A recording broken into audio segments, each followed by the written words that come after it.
찬바람이 귓감이 귓가를 스치는 계절이 오면 우리는 약속이라도 한 듯 따뜻한 무언가를 찾아 헤매곤 합니다. 두꺼운 외투 주머니 속으로 깊숙이 집어넣은 손끝에 닿는 온기, 혹은 퇴근길 골목 어귀에서 피어오르는 하얀 김 같은 것들 말이죠.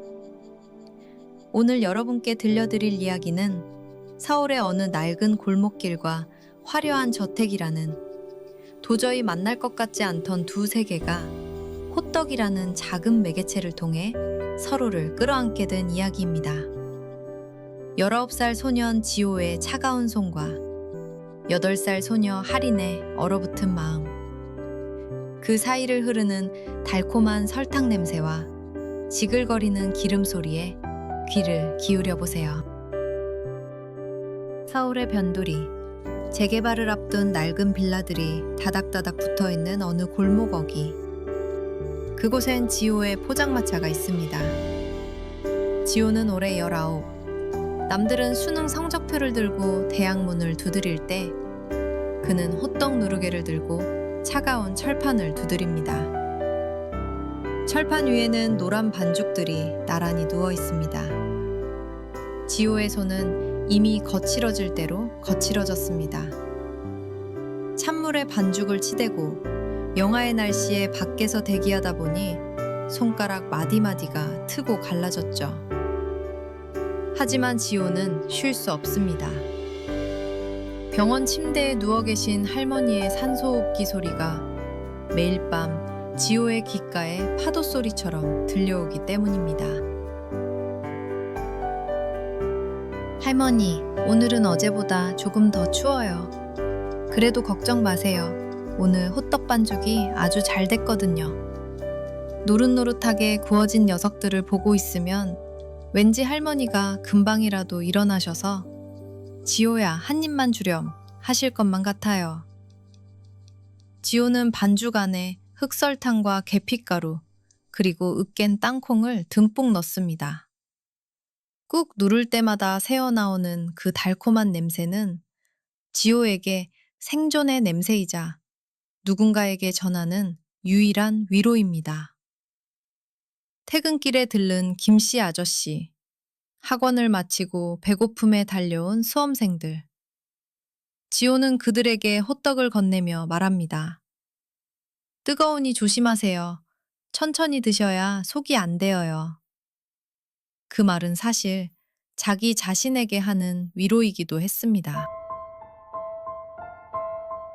같은 서울 하늘 아래, 하지만 지호의 골목과는 수백 광년 떨어진 것 같은 정원이 딸린 웅장한 저택.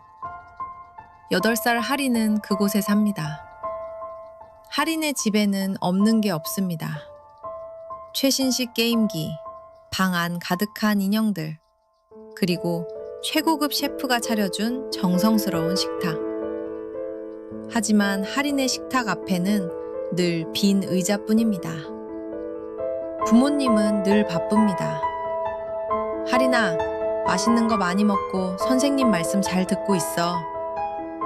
부모님이 남기고 간 쪽지에는 온기가 없습니다. 하린은 음식을 보면 속이 울렁거립니다. 의사들은 심리적 거식증이라고 불렀습니다. 몸은 말아가고 하린의 눈동자는 점점 생기를 잃어갔습니다.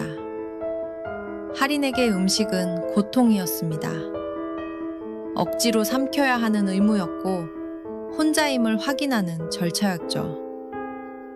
어느 날 오후, 하린은 학교에서 돌아오는 차 안에서 창문을 살짝 내렸습니다. 그때였습니다. 차가운 공기를 타고 들어온 생전 처음 맡아보는 자극적이고도 달콤한 냄새. 저건 무슨 냄새일까? 엄마의 향수 냄새보다 진하고 우리 집 주방에서 나는 고기 냄새보다 훨씬 더 다정해 보여. 저 냄새를 따라가면 왠지 누군가 나를 기다리고 있을 것 같아. 하린은 처음으로 운전기사 아저씨에게 부탁했습니다. 아저씨, 저기 잠깐만 멈춰주시면 안 돼요? 저기 노란 불빛이 나오는 곳이에요.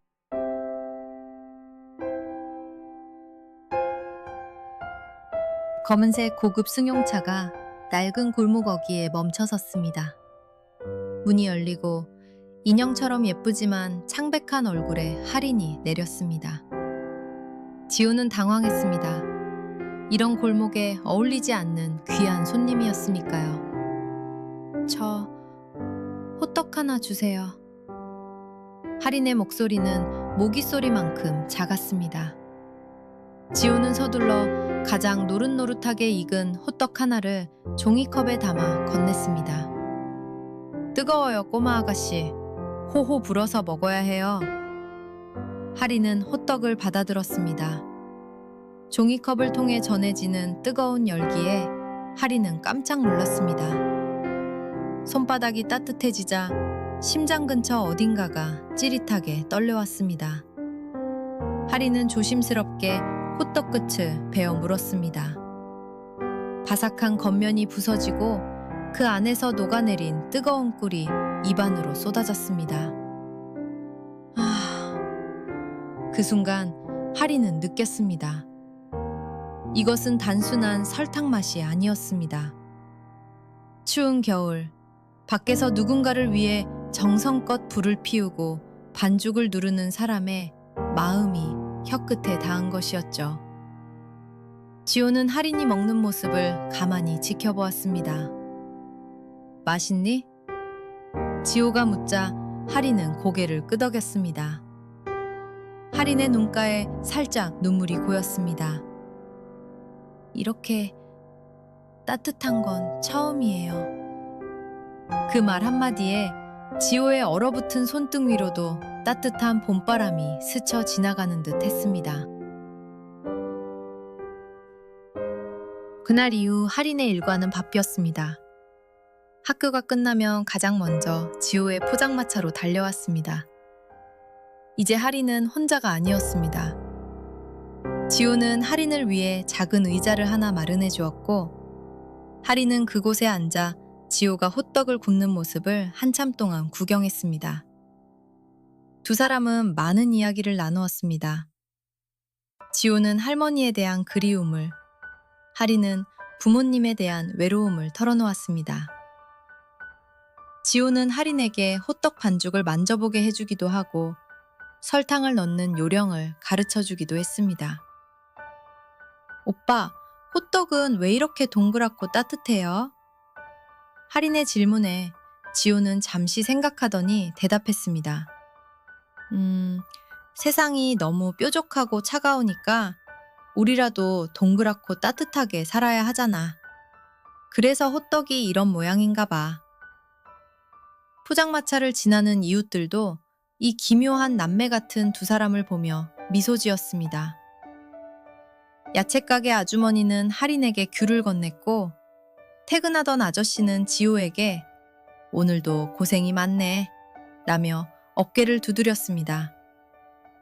골목길은 더 이상 가난하고 추운 공간이 아니었습니다. 그곳은 서로의 빈틈을 채워주는 거대한 거실이 되어가고 있었습니다. 할인의 거식증도 조금씩 나아지기 시작했습니다. 이제 할인은 호떡뿐만 아니라 집에서 차려주는 밥상에서도 온기를 찾아내려 노력했습니다. 지호 덕분에 먹는다는 것이 곧 살아간다는 것이고, 그것이 얼마나 축복받은 일인지 깨달았기 때문입니다. 크리스마스를 며칠 앞둔 밤, 서울에 한방눈이 내리기 시작했습니다. 가로등 불빛 아래 춤추는 눈송이들은 지호의 포장마차 지붕 위로 하얗게 내려앉았습니다. 지호는 오늘따라 손님이 없어 일찍 정리를 하려던 참이었습니다. 그때 숨을 헐떡이며 할인이 달려왔습니다. 할인의 손에는 작은 봉투와 저금통이 들려 있었습니다. 오빠, 이거 가져가세요. 할인이 건넨 봉투 안에는 곱비 풀린 듯 적힌 비뚤비뚤한 손편지와 그동안 할인이 모은 용돈이 들어 있었습니다. 편지에는 이렇게 적혀 있었습니다. 지호 오빠, 오빠의 호떡 덕분에 저는 이제 배가 아프지 않아요. 오빠가 할머니 병원비 때문에 힘들다는 거 들었어요. 제 작은 마음이 오빠의 겨울을 조금만 더 따뜻하게 해줬으면 좋겠어요. 할머니, 꼭 나으실 거예요. 제가 매일 기도할게요. 지호는 눈발이 날리는 포장마차 앞에서 편지를 읽으며 참았던 눈물을 터뜨렸습니다. 꾹꾹 눌러 쓴 아이의 진심이 지호가 겪어온 모든 고단함을 씻어내려주고 있었습니다. 지호는 할인을 꼭 안아주었습니다.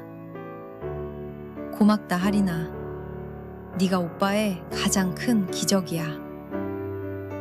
눈 내리는 골목길. 두 사람은 한참 동안 서로의 온기를 나누었습니다. 저 멀리 병원 창가에서 지호의 할머니가 평온하게 잠드신 밤. 지호의 포장마차 화덕은 그 어느 때보다 뜨겁게 타올랐습니다. 지호와 할인의 이야기는 여기서 끝이 아닙니다. 지호는 할인의 응원에 힘입어 다시 공부를 시작했고 할머니의 병세도 기적적으로 호전되었습니다. 할인은 이제 부모님께 자신의 마음을 솔직하게 표현할 줄 아는 건강한 소녀가 되었죠. 여러분, 혹시 지금 당신의 마음이 영하의 날씨처럼 얼어붙어 있지는 않나요? 누군가에게 건네는 따뜻한 말 한마디, 혹은 길가에서 마주친 작은 인연이 당신의 겨울을 바꿀지도 모릅니다. 호떡 하나가 품은 온기가 두 세계를 이었듯 오늘 여러분의 손에 쥔 그 작은 온기를 잊지 마세요. 당신은 누군가에게 이미 충분히 따뜻한 사람입니다.